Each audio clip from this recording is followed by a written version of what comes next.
আজকের নবীর শানে কটূক্তি করতে করতে আমাদের সমাজ, আমাদের সোসাইটি এমন পর্যায়ে চলে গেল, সোশ্যাল মিডিয়াতে দেখতে পেলাম ওই ইন্ডিয়ার জমিনে এক কুলঙ্গার আমার নবীর চরিত্র নিয়ে কথা বলছে। কথা বলেন ঠিক কিনা?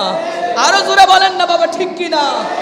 আরে বাবা, তুমি কোত্থেকে আসলে? আমার নবীর জামানায় উতবা, শাইবা, ওয়ালিদ বিন মুগীরা, আবু লাহাব, আবু জাহেল আমার নবীর চরিত্র নিয়ে কথা বলতো। আজকে 2024 সালে ইন্ডিয়ার জমিনে আমার নবীর চরিত্র নিয়ে কথা বলে।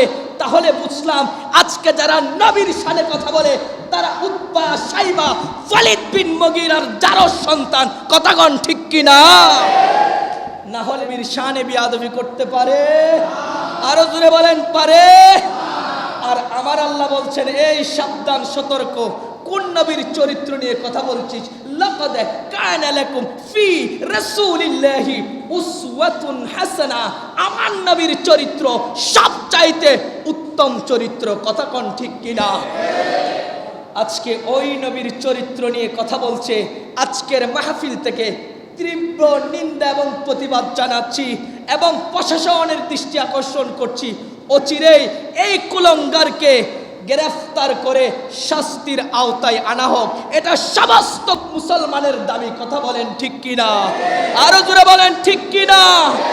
এই জন্য আজকে আমরা একটা স্লোগান তুলব, মান সাব্বান নাবিয়ান ফাকতুলহু। এই বাংলার জমিনে বলেন, পৃথিবীর জমিনে বলেন, আমার নবীকে নিয়ে কথা বললে বাবার সাথে কথা বলো, সমস্যা নাই। দাদার সাথে কথা বলো, সমস্যা নাই। আমার মা নিয়ে কথা বলো, সমস্যা নাই। আমার ইমানের মূল নিয়ে যদি কথা বলো, খোদা কি কসম, নিজের বুকের তাজা রক্ত দিও, তারপরে নবীর শান ক্ষুণ্ণ হতে দেব